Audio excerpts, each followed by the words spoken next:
we had a little trouble here with our tape. I'm trying to pick up where we were. What I was going to read was the parody that Jaques makes of the song, "Who doth ambition shun, and loves to live in the sun, seeking the food he eats, and pleased with what he gets.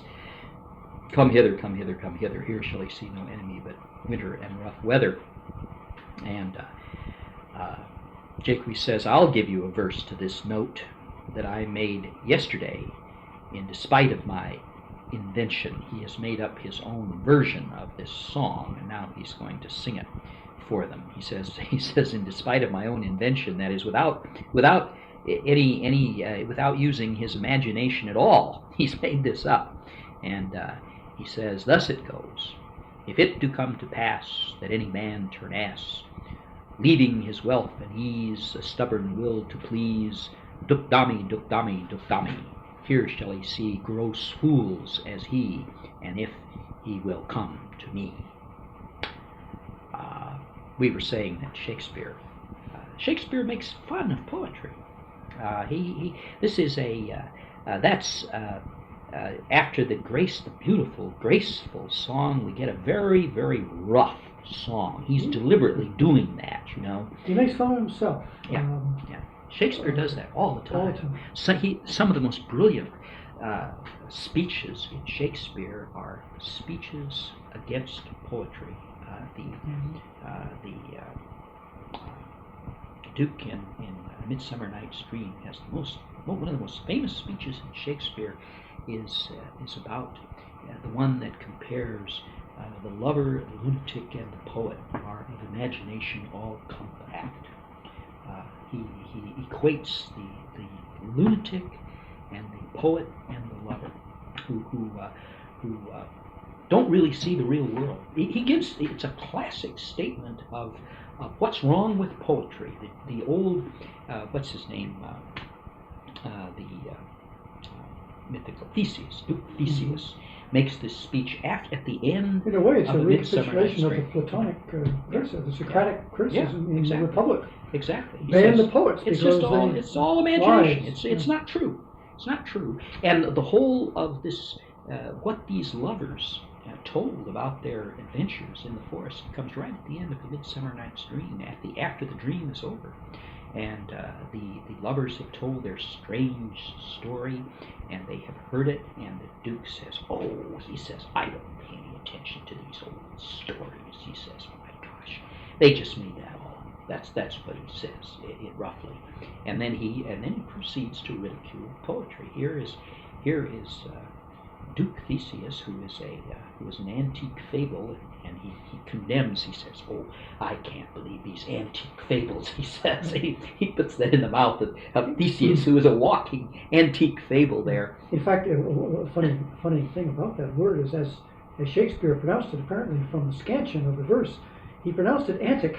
Mm-hmm. And I suppose there is a connection between the two words. Yeah. Foolish or your foolish antics. Yeah. ANTICS is the same word as antique. Yes. Right. And it was pronounced that way. Chaucer is another one who's full of that. That is, Chaucer cannot be sublime without being ridiculous. Remember, we pointed out in A Knight's Tale those beautiful lines about a lone without any company. Mm-hmm. It's picked up immediately in the next tale by the miller. Yeah. And just made ridiculous about the young man, student, who was trying to pick up girls. That's why he lives alone without any company. He's a seducer and an astrologer, right? And besides that, a dabbler in astrology. Yeah, and the same phrase, beautiful phrase in one context and a ridiculous one in another. And we say, well, why did Chaucer do that? Was he trying to destroy his own reputation? And I think you have to say, yes, he was. He didn't believe in sublimity. He didn't believe in inflation. He himself says you shouldn't take poetry too seriously. It's fun. And Shakespeare, I think it's Mark Van Doren that says nobody wore the title of Shakespeare more lightly than the title of poet more likely than Shakespeare, because he does that all the time. In Julius Caesar, I can't remember, a poet comes in he's making prophecy, and Shakespeare says, "What do the wars have to do with these jigging fools? Yeah. Get him out of here! Yeah. What have they got to do with anything Yeah. serious? And that's Shakespeare laughing at poets. See, we've been through the Romantic poet period when the poet was turned into some kind of a hierophant, seer.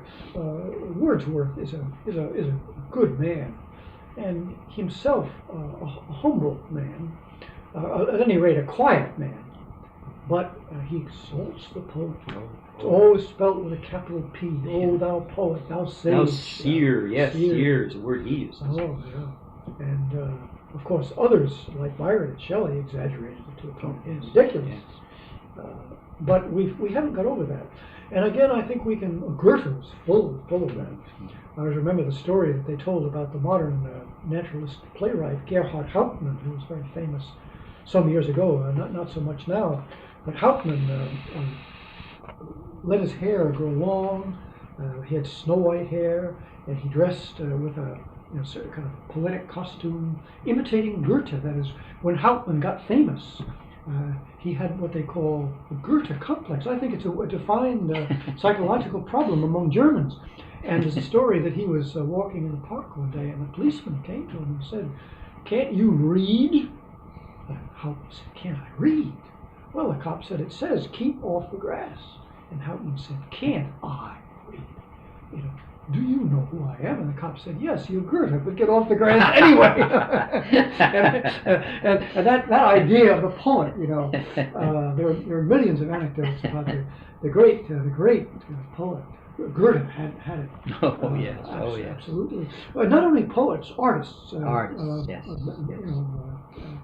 No, that's the romantic artist, and we have not got over that. We absolutely have not got over that. No, I'm afraid not. We look to in here, and T.S. Eliot has been elevated to some kind of wisdom, which he certainly didn't have. He was a very intelligent man.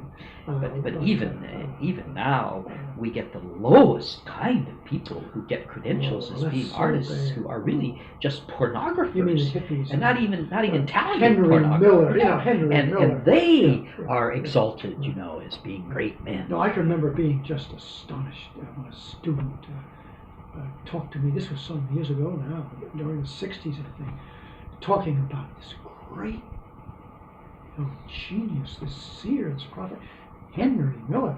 And are we talking about this person? Henry Miller isn't even a good pornographer. It's terrible stuff. It's just, he wouldn't get published in a first-rate dirty magazine because he isn't good enough to be erotic. Just dreadful stuff. But he has been elevated, and I've seen now serious articles about him. Oh, he's a great man. Great man. Yeah. Well, this is we're on the ramp, as I think I was saying last time. I don't know whether I got that on the tape or not, but we're on beyond the steps. We've gone down beyond the steps of history. We're on the sliding ramp. But Plato said, that at the end of the whole thing, you reach the last stage of democracy, and everything is given over to the dogs, to the animals. We certainly are there now. How did we get on to modernism again? Here we are, going to the comic side of Shakespeare. We had said that Shakespeare is the father of modernism. That's true. He's also the father of, what are we going to call this? Agrarianism, or that is, he's the father of the escape from modernism. Well, he saw them both. He saw what was coming. He could see what was coming. He did. It's true that poets are seers. They are seers. The word seer, of course, just means someone who sees something, and they do have an ability to see where things are going. They do. It doesn't necessarily raise them to an exalted position because, of course, for one thing, nobody believes. Well, your mention of Caesar is a good point. He scoffed at the poet and he scoffed at the seer. Yeah, and he was right. Seer was telling the truth. That's right. But Shakespeare saw what was happening. more clearly than anyone else of his time and a lot of people after his time, as far as that's concerned. That is, when Shakespeare introduces modernism, he's the father of it. He's not happy with his offspring. yes. He clearly saw that it was bad. Yeah. And he shows us, at least he hints at some kind of a way out. And this pastoral or agrarian theme is, I would say, the major contrapuntal theme in Shakespeare. That is, it's in every play. It occurs over and over and over again. That is, the evil court as opposed to some kind of golden life. And we were speaking of these modern children's authors who sold everything they had and went into the country. Well, Shakespeare did the same thing. We know that at an astonishingly young age, he must have been 45 years old at the most, gave up his whole career and went back to a little country town called Stratford. No, he had been living in London, really. That's where you had to go if you're going to be a playwright and in an acting company. That's where the action was, as they say, and he gave it all up. Astonishing, just like that.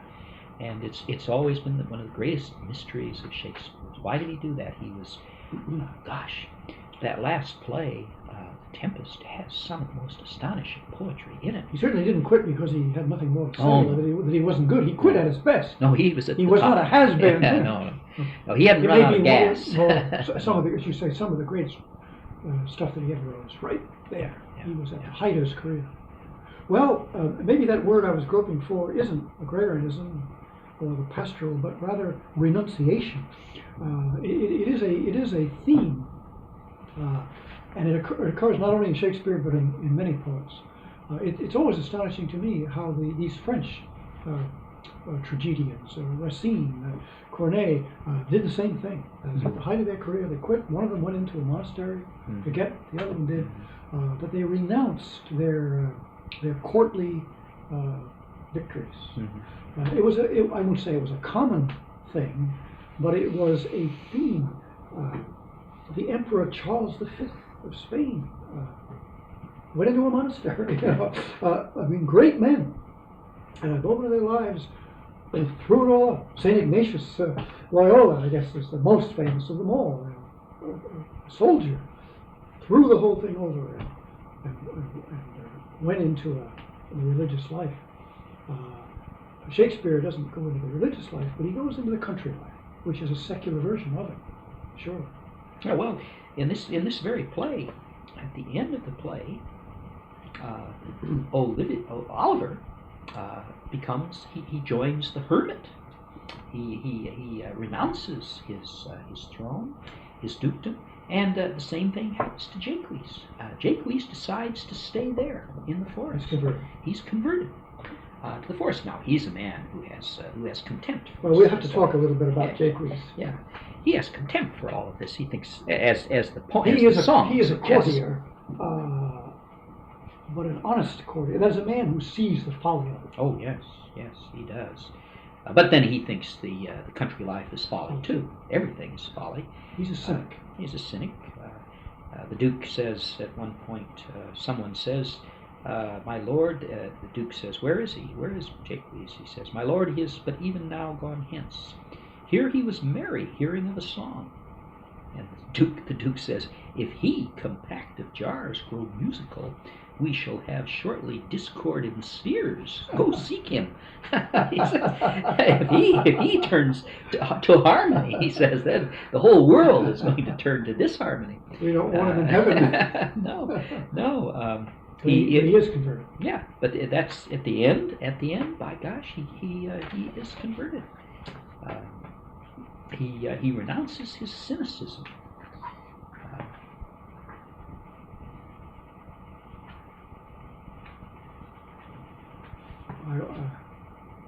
It's Duke Frederick. I'm sorry, I said the Duke. I said Duke Frederick. I said Oliver. I meant Duke Frederick. He's the Duke, this Duke Junior, who renounces his position and.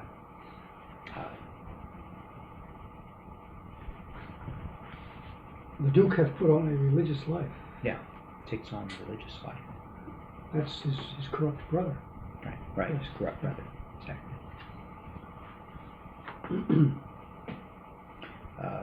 Even, Touchstone is another marvelous piece of play, just full of marvelous people, marvelous characters. Touchstone, the fool, very, very sophisticated, very intelligent man. He sees, how he sees the folly of the court. What a bitter wit he has of the court. He marries, however, in the end, he marries Audrey. It's astonishing, absolutely astonishing.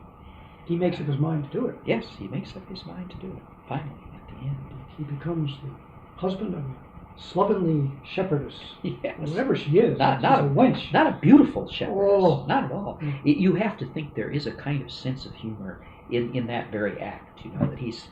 Yes. A kind of ironic wit in that marriage. Marries the ugliest woman he can find. Yeah, he tries to marry her illegally first, and Jacques stops him. Jacques says, "Here, you can't do this." He gets a fake priest, a priest who doesn't really have any authority. He digs him up, that is, Touchstone says, and he says, "You come and marry me, so I won't really be married to her." Well, to fool her, but Jacques stops him, and he says, "This isn't right." And in the end, he says, "Well, all right, I really will marry you." There it is. Well, again, books have been written on Touchstone, his name and his function. He is the official clown, the fool. Shakespeare's plays are full of fools, and almost every play has a fool. And sometimes the fool is literally some sort of simpleton. I suppose the institution of the fool is a medieval thing. And for that matter, it may be older than that. It may be, I think it does go ancient. back, yes. Yes, it goes back. I don't remember any fools. No, I can't come up with Greek any literature. literary fools that I can remember. But certainly they're in medieval tradition. And sometimes one gathers they were quite literally simple-minded people. We today would call them retarded, perhaps, or maybe sometimes even a little crazy, paranoids or schizophrenics or whatever. And in a rough and sometimes cruelly rough court, certainly they were tough guys with tough skins. It was funny to guy the mentally ill. You got a lot of, lunatics do and say funny things, and it was amusing to the crowd to have them around. But there does seem to have been also a kind of voluntary fool, as a man who went into it as a profession because he was protected by the court and had a kind of literary function. We would say he played the part of a court poet. Well, they often sang, for example. The fool in this juggle, play doesn't. They could juggle. They were entertainers. Festi. In other words, they weren't crazy at all. They were professionally foolish. Although sometimes, of course, too, the crazy people do say profound things. That's the other thing, is that sometimes lunatics, because they have no inhibitions at all, they'll tell you the truth, for example, about things. The fool in King Lear is a case in point. He's quite decide. He's a simpleton, but he tells the truth to the king. He tells him what's wrong in a very funny way, in a very clever way. He knows the truth about what's happening to Lear and what Lear is doing, and he tells Lear the truth about himself. Often the fool is the only person who will tell the king the truth. He's not a flatterer. In other words, a simpleton, of course, isn't necessarily crazy. He's kind of retarded, and he has the vision of a child, in some ways, the wisdom of a child. The greatest English novelist, Charles Dickens, comes to mind. Dickens in the 19th century was fascinated by the character of the fool. Mm-hmm. He appears over and over and over again in one form or another in Dickens' novels. Sometimes he's just sort of a simpleton, retarded. Sometimes he's crazy. but he's a recurrent figure. Barnaby Rudge is one of the most famous, and David Copperfield is the fellow that flies the kites. And if you again, my memory isn't good enough to recite their names, but they're all over the place in Dickens, and I think that's quite significant that our greatest poet and our greatest novelist were both fascinated by this fact. In other words, the fool is not a literary character. He's a fact in real life. There really are such people. In a sensible society, that's known. And they're revered. I understand from anthropology, reading a few anthropologists, that's true all over the world. In savage tribes in Africa, the fool has a special status. Nobody will hurt him and so forth, because it's felt that he's touched by God, or the gods, or the demons, or whatever it is. In some way, he's a child of God. It's certainly true. But Touchstone here seems to be more of the professional fool. That is, a man who's not crazy at all, but who decided at some time in his life, or perhaps inherited as a profession from his father. I don't know. But that's his position at the court. He's more like a professional comedian, as it were. Yeah. And again, we've often lamented that in modern society, that we don't have the court jester anymore. We don't have somebody who is able to make fun in that the way that the court jester could. We have satire. We have savage, satirical critics of our governments. That's not what the fool was. The fool was a man who loved the king, or loved the duke, who loved his master. He was not a satirist. It's very, very different from the role that some people think they're playing today. I don't know who, but there are writers today who look upon themselves as being playing the role of the fool in regard to modern society, because they do things like attack the atomic bomb or something like that. They write satirical things, or make movies about it. But that's not what the fool does at all. The fool is what are we going to say? The fool has a very deep heart. Not only a head, he has a heart. He's not a satirist. A satirist is a man who works by the intellect. But the fool has an instinct for things. Touchstone is a very moving person. Your emotions are touched by. He comes to the court, with Rosalind and Celia. He loves her. Celia is his mistress, really, and he comes to the. Now he doesn't. There's nothing sentimental about Touchstone. There's not a sentimental wound in his body, but he comes along with them. He runs away. They ask him to come, and he goes. Putting his life in danger. Yeah. Certainly. Oh yeah, and he complains about it. He says, "No, this is terrible." He hates this walking. Oh, how he hates this walking out in the woods, and he thinks that this living in the woods is the most terrible thing he can imagine. What a primitive. He's not romantic at all. No romanticism in him at all. But on the other hand, he thinks the court is worse, if anything. His ridicule of the court is savage. He loves these girls. Yeah. And how can you blame him? What can we say about this play?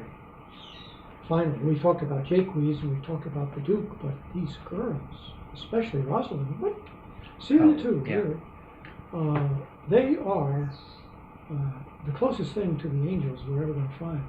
And again, without being sentimentalized. Rosalind was. She is not sentimental. She is a very intelligent girl. These modern women who think they want to be liberated should read this play. Rosalind is everything that a woman should be. Just absolutely everything. No, she is dazzling. Just absolutely dazzling in every way. So full of life she is. She ridicules love herself. Now she's in love. As Shakespeare ridicules poetry. That's right. She ridicules love. And yet she is in love and she can't help it. Yeah. She falls in Yeah. love instantly. In fact, she starts out by saying, "Oh, let's fall in love." Yeah, says it's a they're joke. bored. It's a joke. The girls are sitting around the court and they're bored. And what will we do? We're tired of playing hoops and we're tired of playing cards. And Rosalind said, "Well, let's fall in love." Sure, that'll be a little fun. That'll be fun. And within 5 minutes, along comes Orlando, and bang, she falls in love just like that, and Orlando falls in love with her. Orlando himself is a marvelous young man, but I must say he pales by comparison with Rosalind. well, he has no brain. No, she just steals the show. Absolutely steals the Which show. is not to diminish him at all. No, not at all. That is, again, I think sometimes when you say that, it can be misunderstood that he's some kind of dolt, which he isn't. No. He's a marvelous young man. That scene where he first stumbles into the Greenwood Forest den, court, or tent, is so beautiful. Yes. He is such a good young man. He loves the old servant, for example, who follows Adam, him. yes. Adam. Oh, there's another wonderful character too. Yeah. Again, if you think about Marxism and the revolution and everything else, Adam talks about service. Yeah. Adam is a servant. One of the, I don't know, you do a little computation. Adam says, I'd never noticed that before, that he had been in the service of the Sir Roland 17 years. Which means that, these people are also young. Orlando is probably 17 years old. Yeah, he's very young.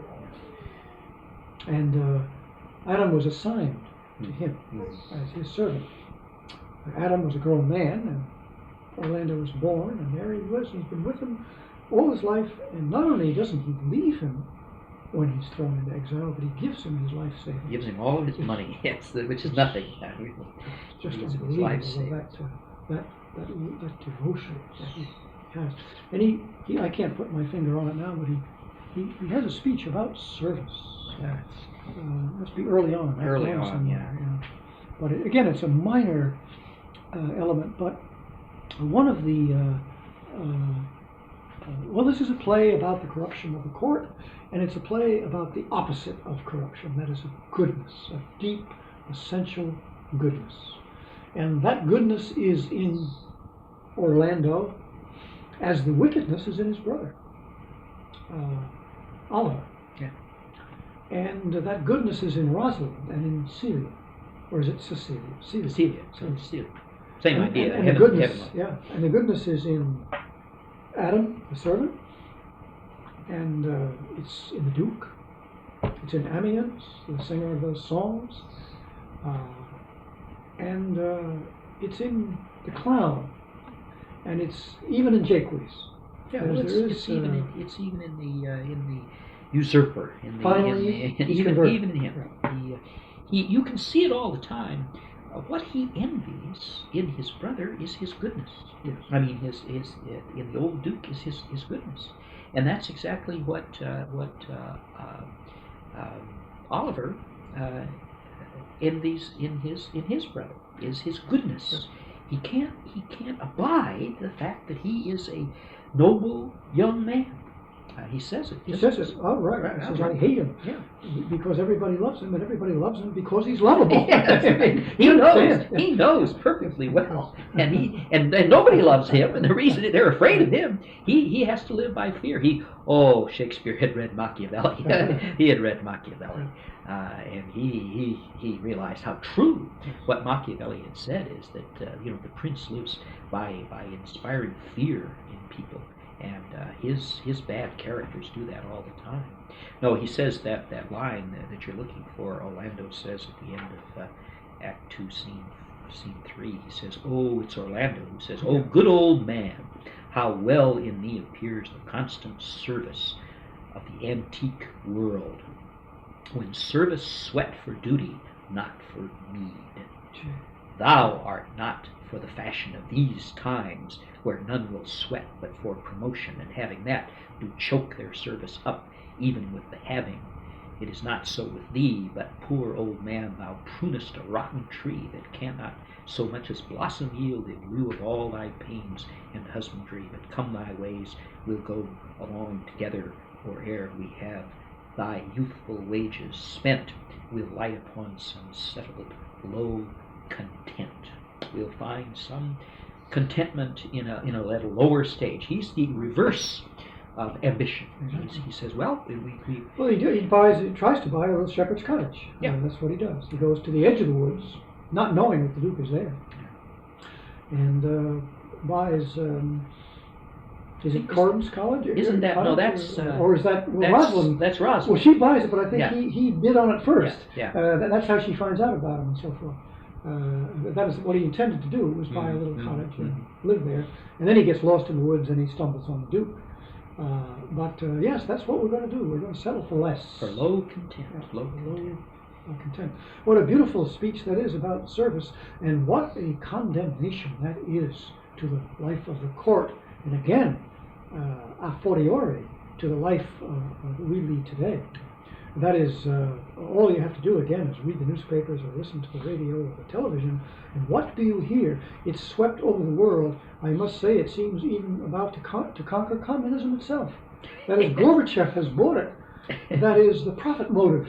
Everything is done for profit. And here, gosh, what would President Bush and Gorbachev think if at their next conference somebody read aloud that speech? I mean, what could they say? The whole theoretical solution to all the problems of the world today is precisely the opposite to that speech. That is, you're supposed to sweat for success or for promotion. Promotion. Sweat for promotion. But that's what's going to save the world. Gosh, it almost convinces you that the communists were better than the capitalists, which I don't believe. But I must say the answer to communism is not the profit motive. That's so contrary to the great Christian tradition. Yeah, the whole idea is, well, what are you going to get out of it? What can you gain from supporting someone? He says, well, you're supporting you're pruning a rotten tree that cannot so much as a blossom yield in lieu. Old Adam isn't going to get any rewards for this. Yeah, you won't get anything from me. He saved a few pennies away for his old age because he knows how corrupt the court is. He knows that the man he's working for, who is Roland's brother, Duke Frederick, or is it Duke Frederick himself? He knows he's not going to get anything out of him. Well, yeah, and of course Oliver too. Yeah, well, I think he's working for Oliver, yeah, he is. and he knows that he's not going to get anything out of him. So he's saved away, nickels and dimes, so that he'll have something, and he gives it just like that, to this wonderful young man. What an act of unthinking generosity, uncalculating generosity. And Roland responds to it exactly right. He doesn't refuse it. Takes it. No, he says, well, come, we'll go away together and go off and find some low content. And you remember when they get lost in the woods, they stumble on the Duke's tent. The Duke says, well, sit down and eat. And he says, I won't touch a morsel until I go back and get old Adam. He fainted, and I had to leave him under a tree. He said, I will not eat. And he draws his sword. He doesn't let anybody eat until old Adam is brought. And the Duke admires that right away. He says, oh, I see something of your good father in you. That you have that in you. The Duke immediately sees that this is one of the good guys. He's somebody on our side. This play holds the mirror up to nature, as Hamlet says that all plays should do, and shows nature its own reflection. Yes, that's true. But when you look into this glass, you will see somebody better than yourself. That doctrine that art holds the mirror up to nature and shows nature her own image is true. But it leaves something out. That is, literature has a moral force. You become a better person for reading this play? Well, I know Mr. Nellick always used to say, if you get a good mirror, Flatters you? you look better. You look better in the mirror than you do in real life. You look in the mirror, and it gives a kind of illumination. The mirror illuminates you. If you get a mirror that, in other words, an old real mirror, one that was beveled on the side, and lets the light in, the image there is illuminated, and you see it. See yourself at your best. Yeah, you see it doesn't yourself. lie. No, it doesn't lie. It's still you. Yeah, no, it isn't a flattering thing. It sees you as you are. It shows you as you really are. That is, as someone else might see you. I have a vivid memory of that. It's so funny. I knew once a very vain woman who had a certain kind of beauty, I guess. She certainly thought she did, and everybody else, she convinced everybody else of it. And she dressed fit to kill and all of that. And her whole life, she's kind of an actress. And one day she was visiting us, and she went into the bathroom, and there was a shriek. I mean, it was just blood curdling, and we really thought that something terrible had happened, And we went rushing in, and it was the mirror. She said, "How can you stand? How can you live with a mirror like that?" She said. She had a mirror arranged in such a way that when she looked into it, she said, "Ah." And we've never bothered with that kind of stuff, I guess. Yeah. We never thought much about it, but she, how those actresses have mirrors that are composed for the purpose. Yeah. They say dim light. They say Queen Elizabeth didn't allow them. Yeah, that's right. Oh. Yeah, she deteriorated terribly. But it's certainly true that a girl, for example, a young lady, reading this play, can't help but say, "I am Rosalind." That's obvious that she would do that. And if she does that, she'll never be the same again. The moral force of this play, I would pick this out as one of the best. I think it's true of all good literature, but this one has always struck me as being just one of the best because it is so good, and it's so light, and so, you could say the same thing of Desdemona. You could say that any girl who reads Othello, but it's so terrible. I mean, it's so tragic. But this play is so full of life and wit. And any young man looking at Orlando would have to say, "Gee, I must say, I would like to be like him." Listen to this, to Rosalind. This is in Act 4. She's when Orlando is wooing her, and she's pretending. Of course, she's disguised, so he doesn't know that it's Rosalind. She's pretending to be Rosalind, the one that he loves, and so he's making his suit to her, and he says he's going to die. That's what the lovers always say. They say if the woman won't have him, he's going to die. I take some joy to say, Rosalind says, "Well, in her own person, I say I will not have you." Orlando says, "Then in my own person, I die." And Rosalind says, and this is prose, she speaks in prose, "No, Faith, die by attorney. The poor world is almost 6,000 years old, and in all this time there was not any man died in his own person, videlicet, of a love cause. Troilus had his brains dashed out with a Grecian club. Yet he did what he could to die before, and he is one of the patterns of love.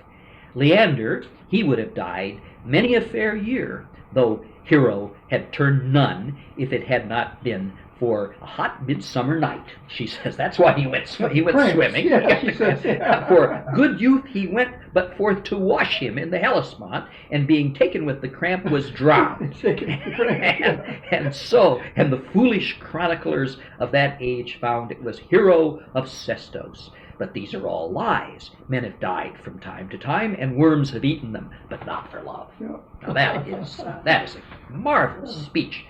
She just scoffs at love. Yeah. No one, she But says, it has ever died. she's so pretty. Her speech. So beautiful. And she's read books. She's a very well educated girl. Yes. She knows about all those stories. Well, then And she's a swan. Oh, yes, she says. Orlando says he's going to love her forever and a day. Now, that's what lovers say. And she says, say a day Yes. without the ever. No, no, Orlando. Men are April when they woo, December when they wed. Maids are May when they are maids, but the sky changes when they are wives. And she goes on and talks about marriage, and what she says, I will be more jealous of thee than a Barbary cock pigeon over his head, more clamorous than a parrot against rain, more newfangled than an ape, more giddy in my desires than a monkey.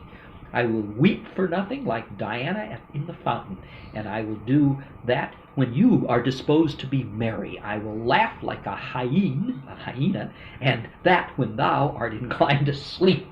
Well, she lampoons. She isn't going to be an easy wife. Oh no, she isn't. She's telling the truth. Tell the truth. She's saying, well, that's the way we are. That's the way women are, and men are the same way. She says, you're not going to say forever and a day after you get married either. This is romance, and Rosalind is what you call a realistic woman.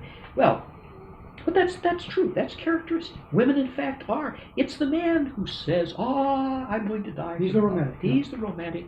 He's the one who says, forever and a day. And the woman says, well, come on. Where will we live? Yeah, where we live, how will we get food on the table. And yet she loves him anyway. Oh, yes. Well, of course, the great moment for her is when she swoons.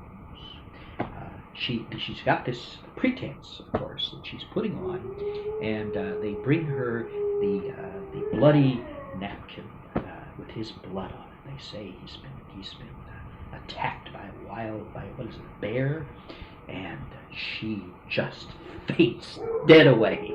She just faints. She can't take that. Her heart is a very tender heart. For all of her intelligence and all of her wit, she has that tender heart. She's good. Yeah. She's just Yeah. good. I don't know whether I'm going to have to silence that beast. What do you think? If you want. I think he's going to set the others off. I think I'll have to.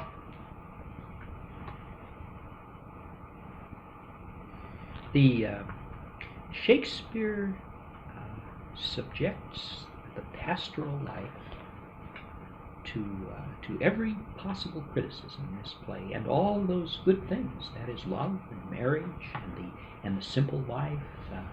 He subjects them all to a ruthless kind of criticism. Again, Touchstone. He not only, of course, does he criticize the court, but he criticizes the country. He scoffs at it.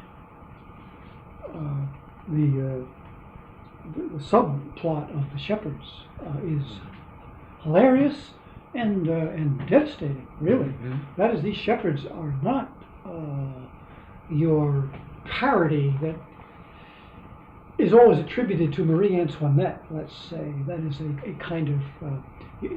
I don't know how fair this is to Marie Antoinette. Probably it isn't fair at all. Yeah. But there's at least a legend that at Versailles she loved to put on the pastoral masks, and the courtiers dressed up as shepherds, and they had silly plots and poems and so on. And it was all totally ridiculous, bearing no relation to reality. Now look, the pastoral life in Shakespeare is not like that at all. No, It's not at all. No. the shepherd girl, Audrey, whom Touchstone marries, is really the homeliest, slovenliest, most horrible, stinking wench who ever lived. And he describes her in every way. And yet, isn't she the one, I was going looking for lines that I can't find, but isn't she the one who says that love is at first sight? If it isn't, I think it is. I think she has a speech where she... the main scene with her in Touchstone is... Does she fall in love for a minute with Rosalind, thinking that Rosalind is a boy? No, that's the other Phoebe. girl. That's Phoebe. Phoebe. Then it must be Phoebe who Phoebe. says that. Phoebe, yes. It's Phoebe. But Phoebe is, again, a shepherdess, but she is a parody Oh, yes. of a shepherdess. It Yes. must be maybe that Phoebe has that speech then. I wasn't sure. Yeah, I think so. This is probably where just before Rosalind upbraids her for her. But there's a great line where she says, "Oh, love is at first sight. You fall in love," which is true. I mean, absolutely true. It's true of Orlando, who falls in love with Rosalind immediately. Oh yes, yes. And it's true of Rosalind, who falls in love with him immediately. Yes. Now that happens. It happens earlier on in the play than the scene that I have in mind. I can't remember where it happens, but she just sees her. She's scorning this young man, this fine young man. Who loves her and has been pursuing her, and she's been scorning him all these times, and she gets just one look at Rosalind, who is disguised as a young man, and she falls instantly in love with Rosalind. I can't find it either. Yeah, that's the exact scene the one, where it takes place. Gosh, it's terrible to waste somebody's time on that. Sylvius is in love with Phoebe, and he spouts this. It's a kind of a parallel love affair. That is, as Sylvius the shepherd is to Phoebe the shepherdess, so Orlando the courtier is to Rosalind the courtieress, whatever you would say. There's a parallel, and the one is a kind of a parody of the other. Shakespeare certainly makes fun of love, and he certainly makes fun of the pastoral life. Well, and of course, Orlando writes this abominable poetry. It's horrible stuff, this goopy love poems, and Rosalind thinks it's just dreadful stuff, but she loves it, of course, because it's meant for her. When you were looking for Jaques' song there, I thought that you had in mind Orlando's poetry.